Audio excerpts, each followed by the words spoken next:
지난주에 가장 핫한 뉴스. 바로 이재용 부회장의 재판 결과인데 징역 5년이 선고가 됐어요. 예. 이 결과에 대해서 두 분 어떻게 생각하세요? 저는 뭐 이쯤 나올 줄 알았어요. 진짜요? 이쯤 나올 줄 알았어요. 항상 뭐 그럴 줄 알았대. 얘기했어 내가 정알바에서 5, 7년 나올 거라고. 5에서 7년 나올 거라고 얘기했는데. 왜 판사 깔때기 이런 거 있었나요? 판사 깔때기 이런 거 있었나요? 그러니까 무죄는 나올 수가 없고요. 여론 때문에 판사가 아무리 해주고 싶어도 할 수가 없고. 그런데 또 중형을 못 내려. 왜 하필 5년을 선고받았을까? 왜 중형을 못 내려요? 중형 내리면은 2심 가서 그거 깎는다는 게 진짜 어렵거든. 그러니까 이게 지금 뇌물죄가 인정이 되면 최하 5년에서 뭐 최장 한 15년까지가 때릴 수가 있어요. 네. 그래서 최하 5년을 맞춘 거야. 라고 생각해요. 내 생각. 개인적 의견이지 뭐. 그래서 이제 이게 1심에서 5년을 때렸기 때문에 2심에서 그 3호 시스템 적용하면 집행유예 가능하다 이거지. 떨어질 것이다. 근데 이재용 부회장이 약간 피동적으로 응했기 때문에 뭐 이런 형이 나온 거야. 그러니까 그걸 싹 깔아준 거야. 2심에 가서 니네 변호사들이 이걸 가지고 활용해라 던져준 거 아니야. 그러면서 미르하고 K스포츠재단 그거 뇌물로 인정 안 했거든. 그러니까는 승마지원액과 영재센터만. 그러니까 특검에서는 승마지원도 뇌물이고 영재센터도 뇌물이고 그 재판부에 그 두 개 인정했잖아. 근데 이건 왜 뇌물 아니라 그래? 금액이 커서? 그러니까 그래 맞춰준 거예요 그렇게. 이게 뭐 명시적이냐 묵시적이냐 이런 거에 따라 좀 나눈다고 하는데. 아니 근데 명시적 묵시적 얘기를 하지만 네. 명시적 청탁, 묵시적 청탁 하잖아요. 네. 아니 웬 미친놈이 명시적으로 청탁하는 그 또라이가 어디 있어? 청탁할 때 야 사인해. 나 너 청탁한다. 사인해. 공증서 이렇게 하진 않죠 사실은. 누가 그렇게 해? 다 묵시적으로 그냥 알지 내 마음 이런 식으로 쑥 갖다 미는 거지. 아니 거기 누구야 이번에 김영재 와이프 박채윤 걔는 뇌물죄로 들어갔잖아요. 네. 박채윤이가 안종범 마누라한테 뇌물 막 주는 거 아니야. 명품 백도 갖다 주고 딸내미 뭐 결혼한다고 뭐 1,000만 원씩 갖다 주고 했잖아. 네. 갖다 주면서 우리 병원이 잘 되게 뭐를 지정해주고 이렇게 했을 것 같아? 그냥 쓱 이렇게 다 묵시적으로 청탁하는겨. 누구나 다 묵시적으로 청탁합니다. 맛있는 거 사 먹어. 근데 우리 병원 하고 있어. 뭐 이런 거지. 그런 거지. 세상에 명시적 청탁하는 똘대가리가 어디 있어. 그렇게 하는 놈은 정말 똘대가리들이지. 그렇게 자 묵시적 청탁을 그러니까 명시적 청탁만 증거로 인정하면요. 세상에 어떤 것도 뇌물죄는 유죄가 안 돼. 예를 들면은 한만호 사건, 그런 것도 마찬가지. 한명숙 총리한테 책상 위에다가 의자 위에다 놓고 갔잖아. 뭐야 그게? 명시적이야 묵시적이야 뭐야? 뭐 하는 짓거리인데 그런 거 다 유죄해놓고는 이건 말이 안 되는 거죠. 다들 묵시적으로 합니다. 내가 만일 누구한테 뭐 뇌물 주고 나 좀 예를 들어 방송국에 좀 꼬아달라. 주말 예능에 그걸 내가 뭐 명시적으로 딱 무슨 프로그램 얘기하겠어요? 그냥 쓱 돈 주면서 제가 요즘에요 이런 식으로 쓱 돌려서 얘기하지. 이건 설민석 강사 요즘 안 나오는데 무도 특강할 때 뭐 역사 강사 필요하면은 뭐 쓱 가고 막 이런 거예요? 이런 거예요. 그러면 명시적 묵시적 말이 안 되는 거예요.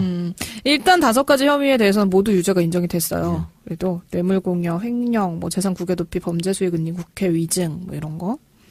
근데 일단 그러니까 20대에서 40대까지의 국민들은 43.4% 정도가 형량이 너무 가볍다라는 생각을 하고요. 50대와 60대는 형량이 무겁다라는 응답을 했다고 하는데. 이것도 좀 갈리네. 그니까요. 왜 이게 세대로 왜 나뉘지? 연령별로 약간 인식이 차이가 뚜렷한 것 같아요. 우리 매번 대기업의 재벌과 관련된 범죄를 보면은 그 오너 일가에 대한 문제가 심한데 삼성을 공격하면 나라가 망한다는 이 등식이 계속 똑같이 성립돼 있는 것 같아요. 높은 세대일수록 연령이 높은 세대일수록 그 사람의 잘못 때문에 전문 경영이 와도 흔들리지 않는 삼성 체제가 구축돼 있다고 저는 보는데 그런 것도 거의 있고. 동의시하는 것 같아요.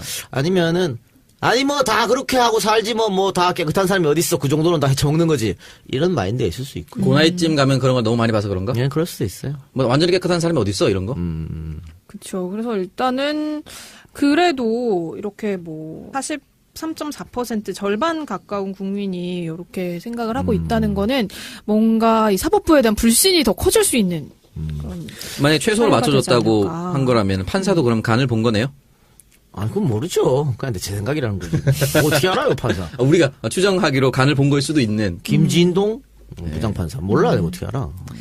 그래서 일단 뭐 이번에 대법원장으로 지명이 된 김명수 대법원장 후보자에 대한 기대가 또 클 것 같은데. 근데 뭐 이거는 야당에서 발목 잡기도 하지 않을까. 뭐 그건 그런데 뭐 이거는 뭐 대법원장이 누가 되기가 상관없죠. 개별 독립적인 재판부에서 재판을 하는 거니까. 네. 2심은 아니 진짜 2심은 이거보다 더 높을 수도 있어요.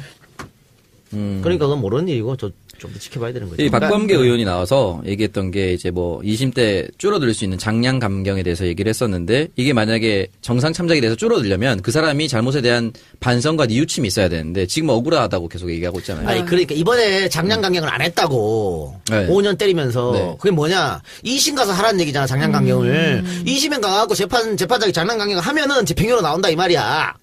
근데 장량 감경을 하려면 그 뉘우침과 반성이 있어야 된다고 했잖아요. 작전을 바꿀 수가 있는 거지 이제. 가서 아니 변호사들이 네. 지금 태평양이잖아. 네. 야 태평양 꺼져 김현장 데리고 할 수도 있는 거고 그 회의를 하겠죠. 야 우리가 이렇게 했는 게 실패했는 거 아니냐. 결국 5년 받았는데 왜냐면 뭐 장충기를 비롯해갖고 삼성 간부들이 특검 조사 때 했던 이 이야기하고 재판 가서 이야기한 걸 뒤집어 버렸거든. 이게 오히려 괘씸죄를 난 먹혔다고 봐. 그래갖고 이 사람들이 4년씩 중형을 받은 거야. 그러니까 우리 그러지 말고 인정할 건 인정하면서 장량 강경으로 가는 쪽으로 이렇게 할 수도 있다니까. 장량 감경을 유도할 수 있는 쪽으로. 1심에서도 삼성 측에다가 적극적으로 하지 않고 수동적으로 했다고 일단 던져줬기 때문에 그걸 가지고 물고 늘어지면 된다 이거야. 그러니까 일단 징역 3년에 그럼 집행유예 5년 이렇게 나올 그렇죠. 거라는 건가요? 왜냐면 하프 장량 강경하면 반을 줄일 수 있거든. 네, 5년이면 2.2년 반 줄일 수 있다고. 2.5년대. 그러면은 이제 집행유예 가능한 거지. 3호 시스템이 그때까지 국민 여론이 여전히 형량이 너무 가볍다라고 하는 것이 재판에 영향을 주나요? 아니 뭐 한 달이면 해요. 한 달도 안 걸려 2심은. 그리고 특검법상 원래 대법원까지 다 나오게 돼 있어요. 어쨌든 국민 여론이 들끓으면 그때까지는 잊혀질 리가 없지. 그러면 그게 영향을 줄까요? 영향 주죠 당연히. 아니 그리고 이번 이 이재용 부회장의 선고 결과가 박근혜 최순실 재판에도 좀 영향을 미치지 않을까 이거는 싶은데. 그 쌍둥이 사건이고 이 사건은 그러니까 뭐 손바닥 앞뒤 사건이에요. 똑같은 사건이야. 그러니까 이재용이가 뇌물 줬다고 유죄면 뇌물 받은 박근혜가 당연히 유죄인 거지. 근데 박근혜 전 대통령이 이제 재판 도중에 이 선고 결과를 듣고 웃음을 지었다라는 기사도 있더라고요. 생각이 없어. 아 그래? 뭐 형량이 낮다든지 뇌물액이 줄어서라든지 이런 거 없어요? 생각이 없어. 자기 어제 그래도 본 드라마가 생각나서 그 순간에 자기 재판과 연관돼서 얘기를 했겠죠. 뭐 예상대로 나왔구나, 나도 짧게 받겠구나 이렇게 생각하지 않았을까요? 생각 없다니까 뭐 졸고 막 그러잖아. 졸고 하는 건 나왔었어요.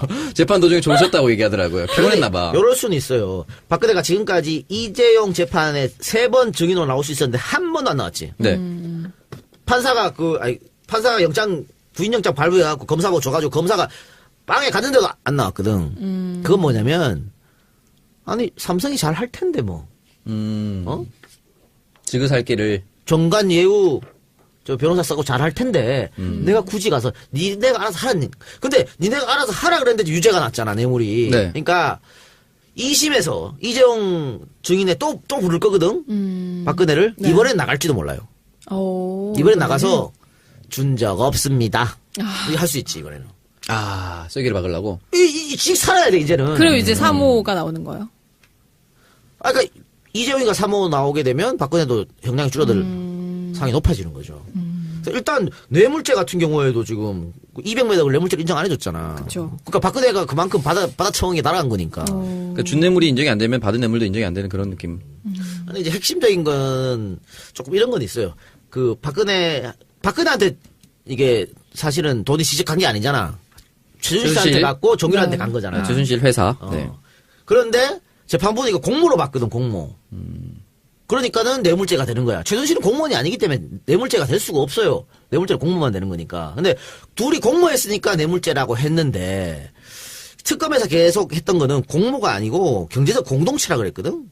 이거 한 몸이다, 얘네들은 네. 경제적으로. 그러니까 최순실한테 돈 주면 자동으로 박근혜한테 돈 준 게 뇌물이 된다고 그랬는데 재판부는 경제적 공동체 말할 필요도 없어. 둘이 공모했으니까 라고 했다고. 근데 공모에 대한 증거가 빈약해요, 지금. 그래서 2심에 가서 이게 뒤집어질 수 있다고 얘기하는 거거든. 그렇기 때문에 특검에서 이 공모 부분, 1심에서 인정한 공모 부분을 확실하게 해주면서 증거 보강해야 되고 또 하나는 그 미르재단 K스포재단 요거를 무죄 받은 걸 뒤집을 수 있는 특검도 지금 계속 보강하고 해야 됩니다. 해야 되는데 이번에 또 오늘 뭐 캐비넷에 또 나왔다며. 네, 컴퓨터에서 몇 나왔다며. 건, 이번에는. 네. 그런 것들이 다 뭐 도움이 되겠죠. 그러니까 일단은 뭐 특검과 이재용 부회장 양측이 모두 즉각 항소 의지를 밝혔기 때문에 이재용 부회장의 재판은 2라운드로 넘어가게 될 것 같습니다. 이런 넘어가요. 네. 부디 2심 재판에서는 한번 그냥 좀 우리가 기대하는 결과가 좀 나올 수 있습니다. 좆대는 걸 보고 싶어요? 아니요. 그런 건 아니고.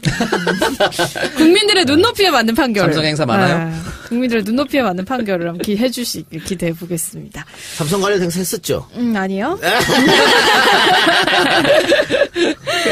네, 다음 주제로 빨리 넘어가야겠네요. 네, 안철수 씨가 결국 국민의당 대표로 선출이 됐습니다. 이제 안철수 대표인데, 일단 뭐 안철수 대표가 대표에 출마를 한다는 게 약간 상식적이지 않지 않나요? 예. 요즘 네. 상식적이지 않은 일이 너무 많이 일어나요. 그런 후보를 또 지지한 국민의당 당원들. 참, 어떻게 생각을 하세요? 안철수 당이니까 거기는. 안철수 당이니까. 이 정당의 미래가 없다는 게 다시 한 번 더 드러난 것 같아요. 물론 다른 후보군이 좋았다라고 얘기할 수도 없지만 이현주 후보도 나와서. 근데 이게 결국은 정당의 주인은 당원이고 당원이 있는 이유는 나의 요구와 불만 사항을 정당에 전달해서 내 삶을 바꾸는 걸로 하기 위해서 이제 정당 정치가 있는 건데 여기는 진짜 안철수가 아니면 안 되는 정당인 것 같아요. 그러니까 아직도 과반을 넘겨서 나머지 후보 다 합쳐도 안 되는 훨씬 더 넘는 표로 당선이 돼서 당을 다시 한 번 더 이끌게 됐죠. 뭐 EJ 팬만으로 내가 당을 만들면 난 뭐 종신 당 대표지. 안 그렇겠어? 뭐래도 뭐 그런 거지. 거의 그런 거죠. 일단은 뭐 이 당선 수락 연설에서 안철수 대표가 싸우겠다라는 말만 11번을 했거든요. 감도 없는 것 같아요. 그러니까는 이제 선명야로 거듭나겠다. 우리 방송 나오라 그래요. 그러니까 선명야 한번 해줘야겠네. 선명이는 어떻게 하는지 가르쳐 줘요. 일단 5%의 지지율을 벗어나는 게 가장 큰 문제가 아닐까 싶어요. 그러니까 좀 안철수 대표 글쎄요. 안철수 대표가 이제 됐는데 지방선거가 10개월 나왔죠? 네. 뭐 10개월, 9개월 나왔는데 누가 봐도 지는 거 아니야? 그렇죠. 어떻게 하려 저런지 절대 안 되겠죠. 지면은 대표 사퇴해야지 그럼 뭐 또. 뭐 때문에 한치 앞을 못 내다보는 정치를 하고 있다. 그리고 안철수 대표가 돼서 앞으로 어떻게 할 것 같아요? 자유한국당하고 손잡고 정부 어떤 개혁 정책에 반대하는 순간 낙인 찍히거든. 저 똑같은 것들 문재인 정부 협조해. 이렇게 특히 호남에서 그렇게 할 거라고. 갈 데가 없어. 그런데 반대로 문재인 정부 협조하면 안철수 자존심이 또 허락 안 할 걸 그걸. 그건 절대 안 할 것 같아요. 그러니까 이러지도 못. 안철수가 당대표 되면 이러지도 못하고 저러지도 못해요. 일단 근데 보면은 대선이 끝난 지 이제 100일이 좀 지난 시점에 야당의 두 대표가 이제 대선 후보였던 사람으로 채워진다는 것 자체가 굉장히 이례적이지 않나 싶은데 국민의당 내부에서는 안철수의 전대 출마 자체를 또 반발했던 사람들도 많잖아요. 그렇죠. 박지원 대표 같은 경우에는 이 당선 후에 페이스북 글에 이 현재 상태를 충격이 이만저만이 아니에요라고 메시지를 노출을 시켰거든요. 그렇게 해놓고는 또 실수했다 그랬지. 잘못 올렸다. 자동 완성 기능 때문에 이렇게 써졌다고. 근데 마음이 이제 자동 완성된다.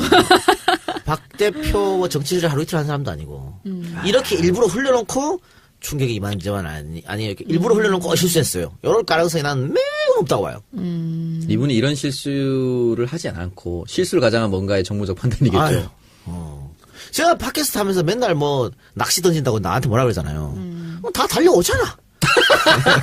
결국은 나한테 다 달려오잖아. 달려오면서. 옆에 있는 패널이 엿대는 거예요, 그러니까.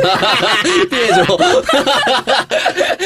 옆에 있는 패널만 죽어나는 거야, 계속. 야, 박지는 괜찮아. 왜요? 박지는 뭐라 안 그러잖아, 사람들이. 너가 멍청이 되는 거지. 박지가 예전에 뭐 때문에 욕먹었었지? 근데 호요이 혼자 마시면서 그때. 술 먹어서 방송했을 때가 뭐지? 네. 아니, 박지가 그 댓글 폭탄에 한번 시달려서 다음 주 방송에서 혼자 미쳐서 막 날떴을 때는 지가 실수해서 그런 거고. 누가 아무도 그건 제 잘못이었다고 인정. 그 얘기 왜 다시 하는 거예요? 그냥 그렇게 힘들게 만든다고 주변 사람들. 별로다, 되게 별로다. 주변 사람들 힘들게 만든다고. 요런 거. 잊었는 걸 다시 쑥 끄집어내갖고. 그래놓고는, 몰랐어. 말하다 보니 그렇게 됐어. 아니거든. 머릿속에 다 너 죽이려고. 그러는 거거든. 나는 그렇게 똑똑하지 않아요. 굉장히. 박지원은 창조적으로 훨씬 똑똑하기 때문에. 이건 뭐 100%다. 노리고 했다, 노리고. 그리고 이제 안철수 대표가 선출이 되니까 자유당의 정우택 원내대표가 내년 지방선거의 수도권 선거는 야3당이 통합 후보를 내자. 이런 했으면 좋겠어요. 그래야 빠르게 분리수거가 돼요. 그래서 저런 인간들은 저렇게 연대하는구나라는 게 빠르게 결정돼야 국민들의 아. 선택이 하기 쉬운 것 같아요. 근데 뭐 저런 거죠. 일단은 일여 다야구도로 가면 필패다. 반드시 진다. 무조건 지죠. 무조건 집니다. 이거는 게임 할 것도 없어. 특히 수도권은. 맞아요. 그러니까 자기들이 똥줄 타서 얘기하는 건데 요거는 그런 것 같아. 속마음은 안철수 씨 서울로 나가세요. 그리고 남경필 씨 경기도로 나가세요. 우리 자유한국당은 인천 주세요. 뭐 이런 거 아닐까? 이렇게 하나씩. 광역지자체장을. 하나씩. 그 말이지 뭐. 뭐가 다른 거 말이 있어? 지금 몰라요. 뭐 자유한국당은 황교안이 슬슬 또 기어 나오려고 그러는 것 같은데. 무슨 뭐 좀벌레도 아니고 자꾸 기어 나오려고 그래. 근데 황교안이 지금 이렇게 하는 거 보면은 페이스북 자꾸 글 쓰고 그러더라고. 뭐 자유한국당 후보로 나올 수 있겠죠. 서울시장으로. 뭐 서울시장이든 뭐든 가능성이 있죠. 아니면 후보가 없어. 그런데 선수가 없네요. 지금 홍준표 같은 게 의원이 아니잖아요. 의원이 아니기 때문에. 홍준표 같은 게. 김성태. 홍준표 같은 게 어쩌라고 고소해. 홍준표 같은 게 의원이 아니니까. 네. 홍준표는 이번에 보궐선거에 나가려고 상당히 노력할 거야. 내년 4월에. 그 지방선거는 같이 있잖아요, 보궐선거가. 그래서 네. 같이 보궐선거를 하려고 할 텐데, 홍준표는 뭐, 안철수가 만약에, 서울시장 나가면, 쥐는 안철수 지역구 나가면 되니까. 노원병에. 그럼, 안 그렇겠어요? 우리 꿀자리에 나가려고. 안정지사가 나온다는 얘기도 있던데, 가서 박살내줬으면 좋겠네. 그리고 지금 또 최병길 의원 지역구 날아가겠다. 송파. 거기 또 얘기가 있어. 근데, 글쎄, 홍준표가 많이 나간다면 송파가 더 안전하겠죠. 낫다고 생각하겠지. 그렇겠죠. 거기도 물론 안지사가 나간단 말이 있어. 가서 박살냈으면 좋겠네. 계속 안지사를 매칭시키려고. 안지사의 의중은 모르는데, 안지사도 당연히 당선되고 싶은 데로 가시겠죠. 네. 그리고 이제 박지원 의원 같은 경우에는 전남지사 출마설이 확산이 되고 있는데. 물론 그날 내가 물어봤는데, 네. 뭐 당에서 뭐 원론적인 얘기지 뭐. 당의 결정을 따르겠다 이렇게 했어요? 최고의 상황이. 그런데 쉽지 않을 거예요. 이쪽으로 나가는 의원직을 게. 던질 수가 있을까? 목포의 꿀자리를. 못 던지거든. 그런데 전남도지사 선거해갖고 지면 어떡해. 그러게. 지금 상황에서는 아무리 박지원이라도 이길 확률이 없어 보이는데. 그렇기 때문에 쉽게 선택하지 못할 것이다. 그렇습니다. 일단 뭐 안철수 대표가 이제 선장이 된 국민의당이 앞으로 어떤 행보를 보일지 우리가 한번 지켜봐야 할 것 같습니다. 자, 벌써 다음 주제로 또 넘어갈 시간이 됐네요. MBC와 KBS 얘기를 좀 해보려고 하는데, MBC는 일단 저희 녹음 날짜 기준으로 내일까지 총파업 투표를 진행을 하고 있고요. KBS도 이제 기자협회 소속 기자들이 저희가 녹음 중인 월요일 0시부터 제작 거부에 돌입을 했습니다. 양대 공영방송의 구성원들이 방송 정상화를 시키기 위한 투쟁을 시작을 했는데, 이게 앞으로 어떻게 될까요? 그러니까 이거 쉽지 않은 선택이에요. 어떤 분들은 지금까지 뭐 했다 이러는데 그런 게 아닙니다. 내부에서 투쟁 많이 했고요. 많이 했어요. 많이 잘려나간 사람 또 그거 알잖아, 스케이트장으로 스케이트장 뭉치고 있고 이게 뭐한 짓이야. 기자, PD, 아나운서, 스케이트장 관리원으로. 그러니까 내부에서 계속 투쟁을 했었고 또 지금 파업 하잖아요. 네. 파업이 오래되면 오래될수록 힘들어져요. 월급이 안 나와. 파업할 때 월급 나오는 거 아닙니다. 안 나와요. 그러면 100일 투쟁한다 그러면 석 달간 월급 안 나와. 석 달 반 정도. 석 달 수입 없이 생각해봐. 산다고. 끔찍하네요. 그렇지. 그 정도면 끔찍해지지. 거의 차 한 대 뽑지 않나요? 워낙 높은 급여를 받으셔서. 쉬운 게 아니기 때문에 이런 건 우리가 좀 많이 응원해줘야 되고 또 여론의 압박을 받으면 좀 더 나아지지 않을까. 또 그렇죠. 파업하시는 분들은 여론의 힘을 또 받을 수가 있겠고. 일단 뭐 MBC는 아직 완전히 파업에 들어간 건 아닌데 많은 구성원들이 제작 거부에 동참을 하고 있습니다. 오늘 라디오 PD 40명도 제작 거부에 들어가서 프로그램들이 막 결방이 됐다고. 그렇죠. 그러더라고요. 아나운서들도 이제 라디오 아나운서도 안 나온다고 해갖고 지금 계속 음악만 틀어주고 있어요. 네. 와, 완전 진짜 유튜브네요. 순수한 음악 라디오. 음악 방송. 배신했다. 제가 지난주에 공범자들 봤거든요. 말씀하셨는데 지난 시간 동안 뭐 했냐라고 했지만 끊임없이 내부에서 매년 징계받고 전출당하고 감봉당하는 그런 것들이 있었어요. 그래서 이번에는 더 이상 참을 수 없다고서 나왔던 거기 때문에 그동안 뭐하고 놀다가 갑자기 지금 정권 바뀌어서 나왔냐라고 얘기하지 마시고 이분들이 그 당했던 그 공정방송을 위한 노력을 좀 많이 지지를 해주셨으면 좋겠습니다. 네, 그리고 KBS와 MBC에 얼마나 사랑을 주접듯이 잡았는지 여러분 이해하셔야 됩니다. 네. 일례로 MBC 저도 한번 나간 적이 있거든요. 나간 적이 있는데 진짜 간첩 접선하듯이 PD하고 CP를 만났어. 분위기가 형 출연시키려고. 흉흉하구나. 그러면서 전제는 위에 분들이 이 작가님은 모를 겁니다. 이거였거든. 바로 알더라고. 그런 분들이 더 잘 알아요. 아니 그랬고, 그래서 무슨 블랙리스트. 문 닫고 살펴보면서 누가 오라 뭐 이렇게 얘기했다니까. 또 다른 방송국에서는요. 그 밤에 내가 들어갔다가 누가 날 봤나 봐. 그래서 다음 날은 방송국 앞 지하에서 지하? 그렇게 만났다니까. 그러니까 그러니까 내가 뭐라고? 그러니까 나 같은 놈들한테도 그렇게 대접했으면 안에 있는 사람들이 제 말, 그러니까 똑바른 말 하기 얼마나 힘들었을까 생각이 많이 드는 거지. 그렇습니다. 그래서 일단 그 MBC 법무팀장도 사표를 제출을 했고 MBC 같은 경우에는 그리고 보직 간부들이 줄줄이 이제 보직을 내던지면서 노조에 가입을 하고 있다고 하네요. 지금 상황이. 그러니까 이제 그 사람들 뭐 광복 한 이틀 전에 넘어오는 거 뭐 이런 걸 수도 있고. 어쨌든 문제는 경영진 수뇌부가 안 나오고 있다는 거잖아. 네. 김장겸이 뭐 글 썼더만 난 못 내려가겠다 이렇게. 네. 그런 거는 그럼 못 내려고 머리채 잡고 그거 내야 되는데. 그러니까. 절대 퇴진하지 않겠다라면서. 임기가 보장된 거라 어떻게 그러니까 제도적으로는 지금 당장 끌어내릴 수 있는 방법이 방법이 왜 없어? 찾으면 다 있지. 궁합은 통하는 법이고. 어떻게 해요? 나한테 맡겨주시기 바랍니다. 마구잡이로 칼을 흔들어드리겠습니다. 어쨌든 김장겸 사장 퇴진을 얘기하는 건 이명박 정부 때부터 시작해서 이분이 보도본부장이었습니다. 그래서 그때부터 다 이제 보도를 통제하고 정권에 유리한 방송만 내보냈고 고대영 사장도 KBS에서 마찬가지 역할을 했던 거예요. 그렇기 때문에 그 사람들이 사장이 됐을 때 하나도 바뀌지 않은 상태에서 친정권에게 유리한 그 당시 보수 정권에게 유리한 방송만 내보냈기 때문에 공정방송이 다 어그러진 거죠. 미친놈들이야. 어떤 간부는 그랬대. 그 기장가 PD 그 고향 순천이라 그러니까 홍원에 도라이가 도라이 새끼들이지 그거. 그런 것들이 도라이네. 간부라고 차한테 자빠졌으니까. 큰일입니다. 네, 그래서 일단은 뭐 노조 가입자 수가 MBC 같은 경우 이번에 800명까지 떨어졌다가 1000명을 다시 돌파를 했다고 해요. 그러면서 방송 정상화 투쟁에 다 같이 힘을 합치는 움직임을 보이고 있는데 일단 고초를 당한 구성원들 입장에서는 뭐 서운함도 좀 있을 것이고 다 같이. 근데 아까 왜 제가 뭐 독립 이틀 전에 넘어온 사람이었잖아요. 근데 아직도 안 넘어오고 거기서 개긴 애들이 있어. 맞아요. 뭐 유명한 아나운서도 있고. 내가 아까 물어봤잖아요. 카톡으로. 아니 걔 아냐고. 걔도 그렇다 그러더라고. 아 진짜? 그래서 내가 물어본 거야. 신입 아나운서가? 아니 아까 아니, 카톡으로 아니. 누구냐고 물어봤잖아요. 아 그래요? 그래서 물어본 거였구나. 그 사람 MBC에 그런 아나운서가 있어요? 한둘이겠어요? 더 이상 말하지 마요. 아니 그 이름을 가진 아나운서. 네. 나 왜 모르지? 뭐 네가 다 알진 않잖아요. 다 알아요? 거의 다 알긴 할 텐데. 아닌가 보네. 네, 일단 뭐 안타깝네요. 그런 분들 보면. 참. 뭐 안타까워. 이제 벌 받을 시간이지 이제. 벌을 끝까지 받겠다고 거기 있는 건가? 지금이라도 넘어오면은 좀 욕은 덜 먹을 텐데. 몰라. 야 넘어와서 벌 안 받는 사람이 더 싫어요. 다 속아내야 돼요. 맞아.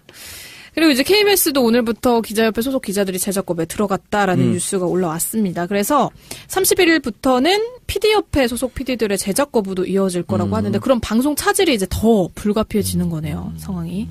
그러면서 이제 정치권 쪽으로도 방송 개혁에 대한 논란이 이어지고 있는데 문재인 대통령이 이 지난 방통위 등에 대한 업무보고 자리에서 현재 국회에 계류 중인 방송법 개정안을 재검토하라라는 지시를 했다고 합니다. 그러면서 또 야당이 반발을 하고 있는데 이에 대해서 뭐 토론을 해보자는 거였지 재검토를 지시한 건 아니다라는 또 얘기가 나오고 있어요. 야당 청와대에서. 새끼들은 맨날 반발이지 뭐.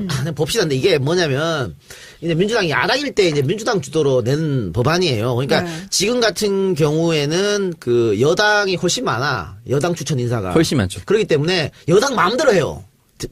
뭐 이사진 구성을. 사장 임명할 때도 그렇고 이사진 마음대로 하니까 민주당에서 이러면 안 된다. 그래서 누가 집권을 하든 공평하게 하자 해가지고 그 여당과 야당이 비슷하게 한 명 정도 차이 나게끔 이사진을 구성하고 다수결로 다수결이 아니고 3분의 2가 찬성하게끔 됐거든. 사장은 사장을 이렇게 해서 지금 법안을 냈는데 이것도 자유한국당이 반대했어요. 둥신들이지. 정권이 교체했는데 왜 반대해? 나 같으면 빨리 통과했을 거야 이거를. 그래서 뭐 정부에서 뭐 누굴 사장으로 임명하려면 안 돼! 3분의 2 해야 되지! 그걸 못하는 거 아니야. 근데 멍청한 새끼들이 정부에서 하는 거 무조건 반대하니까 이거 반대했거든. 그러니까 지금까지 통과가 안 됐단 말이야.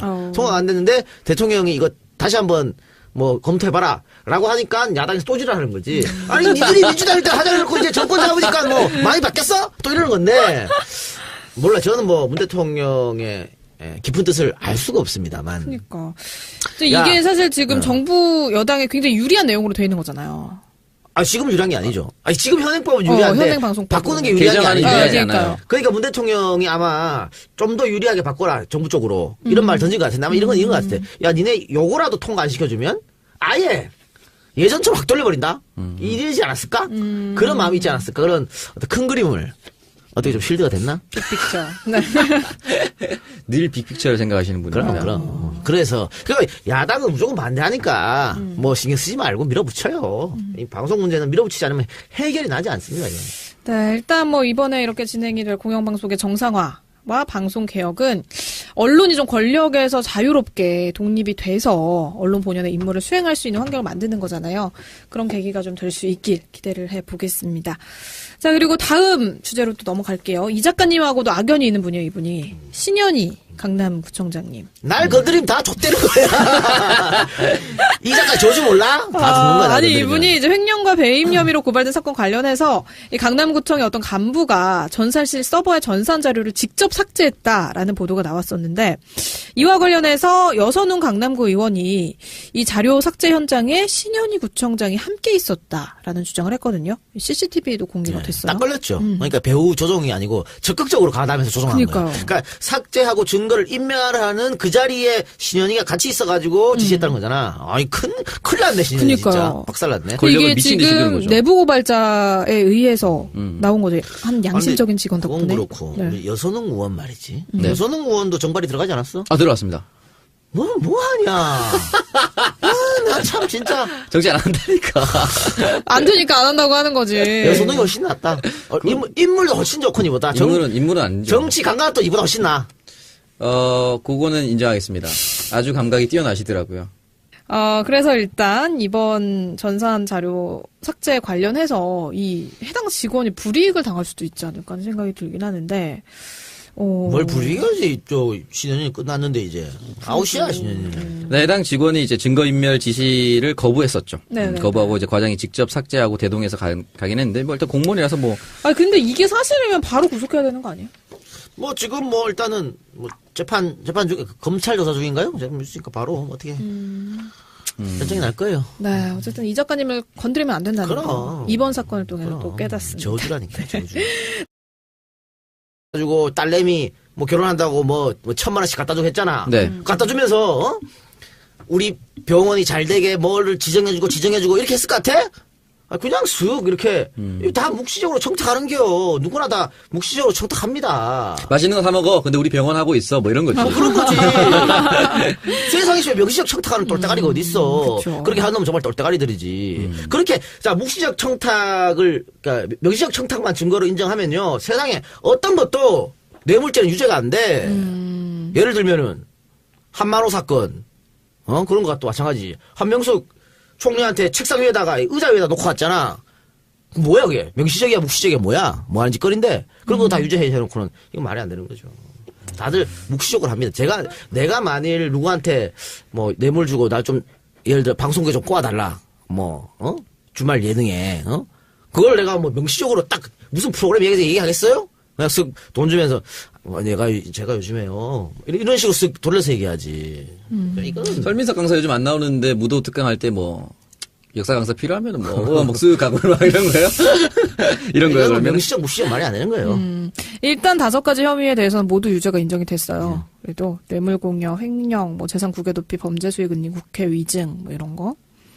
근데 일단 그러니까 20대에서 40대까지의 국민들은 43.4% 정도가 형량이 너무 가볍다라는 생각을 하고요. 50대와 60대는 형량이 무겁다라는 응답을 했다고 하는데. 이것도 좀 갈리네. 얘. 그니까요. 왜 이게 세대로 왜 나뉘지? 연령별로 약간 인식 이 차이가 뚜렷한 것 같아요. 우리 매번 대기업의 재벌과 관련된 범죄를 보면은 그 오너 일가에 대한 문제가 심한데 삼성을 공격하면 나라가 망한다는 이 등식이 계속 똑같이 성립되어 있는 것 같아요. 높은 세대일수록, 연령이 높은 세대일수록 그 사람의 잘못 때문에 전문 경영이 와도 흔들리지 않는 삼성 체제가 구축돼 있다고 저는 보는데 뭐 그런 것도 거의 있고. 동의시하는 것 같아요. 아니면은 아니 뭐 다 그렇게 하고 살지 뭐 다 깨끗한 사람이 어디 있어. 그 정도는 다 헤쳐먹는 거지. 이런 마인드에 있을 수 있고. 그 나이쯤 가면 그런 걸 너무 많이 봐서 그런가? 예, 그럴 수도 있어요. 뭐 완전히 깨끗한 사람이 어디 있어 이런 거? 그렇죠. 그래서 일단은 그래도 이렇게 뭐 43.4% 절반 가까운 국민이 이렇게 생각을 하고 있다는 거는 뭔가 이 사법부에 대한 불신이 더 커질 수 있는 그런 만약에 최소를 사유가 되지 맞춰줬다고 않을까. 한 거라면 판사도 그럼 간을 본 거네요? 아, 그건 모르죠. 그냥 제 생각이라는 거지.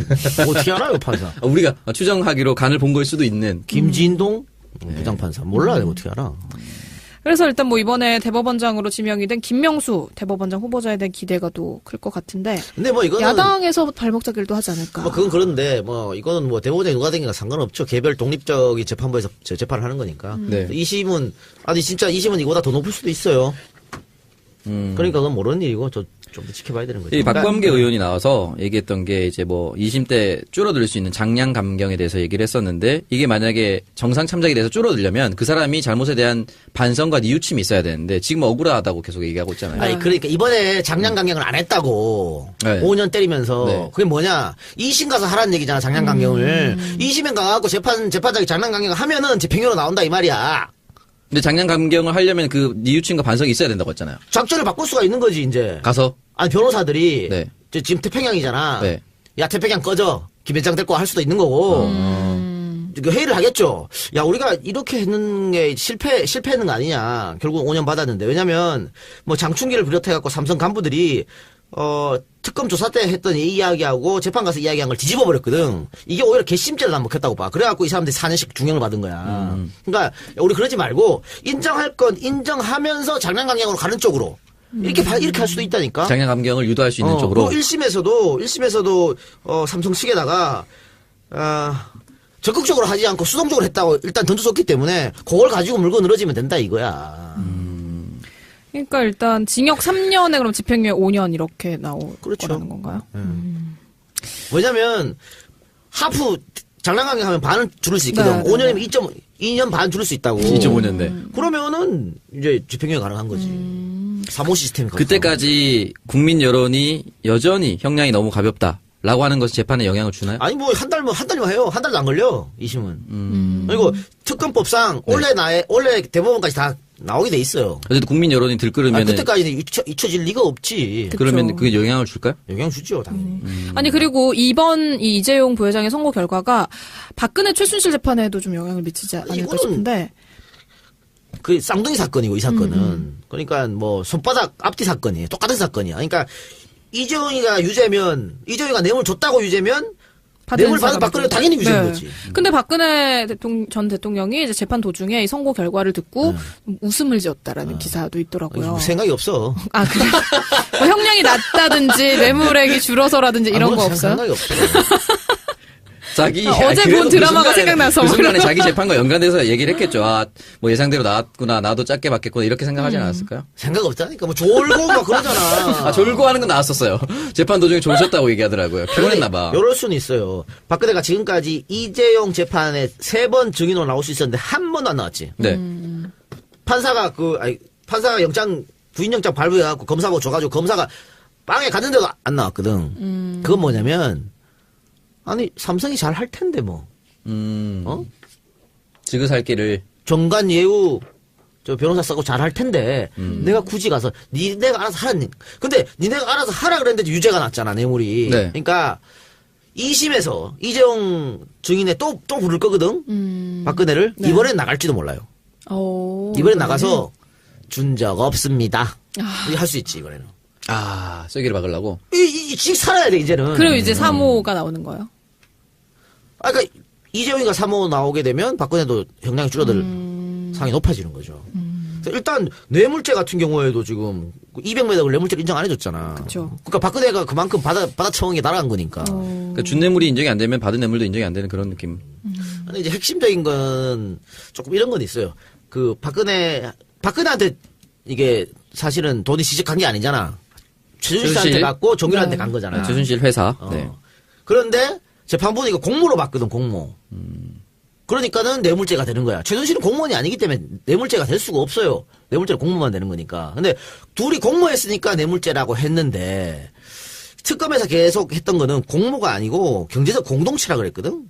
이거 한 몸이다, 얘네들은 네. 경제적으로. 그러니까 최순실한테 돈 주면 자동으로 박근혜한테 돈 준 게 뇌물이 된다 그랬는데 재판부는 경제적 공동체 말할 필요도 없어. 둘이 공모했으니까라고 했다고. 근데 공모에 대한 증거가 빈약해요, 지금. 그래서 2심에 가서 이게 뒤집어질 수 있다고 얘기하는 거거든. 그렇기 때문에 특검에서 이 공모 부분 1심에서 인정한 공모 부분을 확실하게 해주면서 증거 보강해야 되고 또 하나는 그 미르재단 K스포츠재단 요거를 무죄 받은 걸 뒤집을 수 있는 특검도 지금 계속 보강하고 해야 되는데 이번에 또 오늘 캐비넷에 또 나왔다며. 네, 컴퓨터에서 나왔다며. 몇천 건. 네.